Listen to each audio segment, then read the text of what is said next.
Hello friends, स्वागत है आपका आपके अपने लीगल चैनल सोच पर प्रहार में। दोस्तों, आज की इस वीडियो में मैं आपको माननीय सुप्रीम कोर्ट का एक बहुत ही इंपॉर्टेंट निर्णय बताने वाला हूं, जिसमें पति को माननीय सुप्रीम कोर्ट ने राहत दी।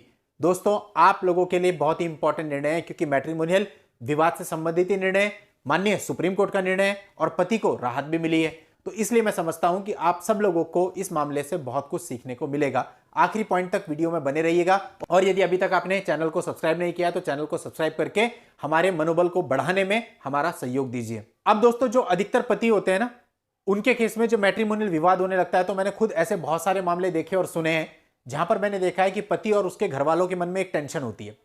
वो कहते हैं कि शादी को अभी महीना भर ही हुआ, 2 महीने हुआ, इतने विवाद होने लगे हैं, और पत्नी बात बात पर धमकी देती है कि मैं खुद को नुकसान पहुंचा लूंगी। ऐसे में पति और उसके पूरे घर वाले इस बात से डरते रहते हैं कि यदि वास्तव में उसने ऐसा कुछ कर लिया तो हम बिना मतलब ही फंस जाएंगे।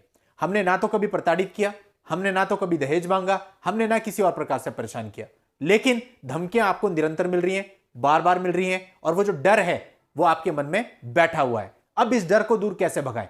कहां तक आप, अगर ऐसा कुछ गलत कृत्य वो कर लेती है अपने साथ, तो ऐसे में आप कहां तक जिम्मेदार होंगे? ऐसा ही दोस्तों ये कुछ मामला है, और यहां पर पति को राहत मिली है। दोस्तों, ये पंजाब का मामला है, और यहां पर पति और उसके माता पिता पर धारा 498A, 304B और धारा 34 में एक मामला इनिशियली दर्ज कराया गया।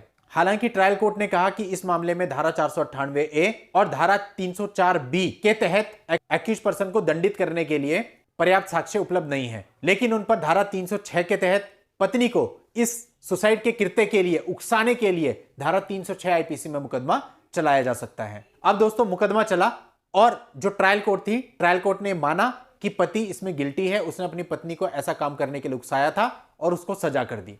अब दोस्तों, जो पति था वो इसके खिलाफ हाई कोर्ट में गया। हाई कोर्ट ने भी पति को कोई राहत नहीं दी, यानी ट्रायल कोर्ट का जो फैसला था उसी को कायम रखा। अब दोस्तों, पति ने माननीय सुप्रीम कोर्ट में हाई कोर्ट के इस फैसले को चुनौती दी। अब दोस्तों, माननीय सुप्रीम कोर्ट ने पूरे मामले को बहुत ही गहराई से देखा, और माननीय सुप्रीम कोर्ट ने यह कहा कि पत्नी को ऐसा कृत्य करने के लिए उकसाने का कोई भी पर्याप्त सबूत उपलब्ध नहीं है। यहां तक कि पत्नी के ऊपर उस घर में कोई प्रताड़ना हुई, ऐसा भी कोई सबूत उपलब्ध नहीं है। धारा 306 के तहत अपराध सिद्ध करने के लिए मानसिक इरादों का होना बहुत ही आवश्यक है, जिसमें अपराध विशेष करने का इरादा हो। इस मामले में ट्रायल कोर्ट और हाई कोर्ट दोनों ने ही इस बिंदु की जांच नहीं करी कि क्या यह इरादा पति के अंदर मौजूद था। ट्रायल कोर्ट और हाई कोर्ट ने एक अप्राकृतिक डेथ के लिए बिना सबूतों के स्वयं ही यह मान लिया कि जो अपील करता है, यानी जो पति है, वो पत्नी को इस कृत्य के लिए उकसाने के लिए दोषी था।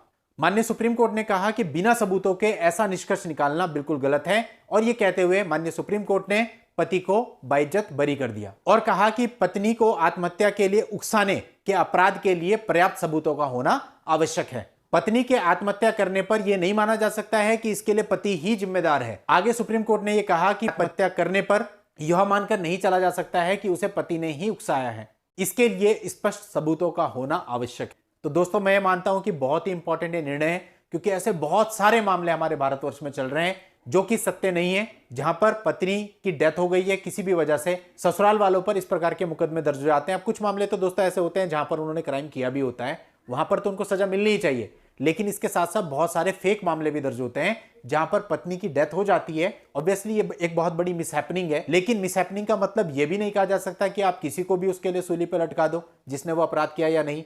कायदा तो ये बनता है कि जिसने अपराध किया उसको सजा मिलनी चाहिए, लेकिन ऐसे मामलों में पति और उसके घर वालों पर ही मुकदमा दर्ज हो जाता है, और ये मान लिया जाता है कि उनकी वजह से ही पत्नी ने ये कदम उठाया है। तो दोस्तों, ऐसे सभी लोग जो इस समस्या से जूझ रहे हैं, उनको ये जजमेंट फायदा पहुंचा सकता है। दोस्तों, इस आर्टिकल का लिंक मैं आपको इस वीडियो के नीचे डिस्क्रिप्शन में दे दूंगा, और जब कभी मुझे इसकी पीडीएफ फाइल मिलेगी तो वो जजमेंट की पीडीएफ फाइल भी मैं यहां पर अटैच कर दूंगा। तो चलिए दोस्तों, आज की इस वीडियो में इतना ही। नेक्स्ट वीडियो में नई लीगल जानकारी के साथ मैं आपसे फिर मिलता हूं। तब तक के लिए goodbye and thank you for watching. Take care.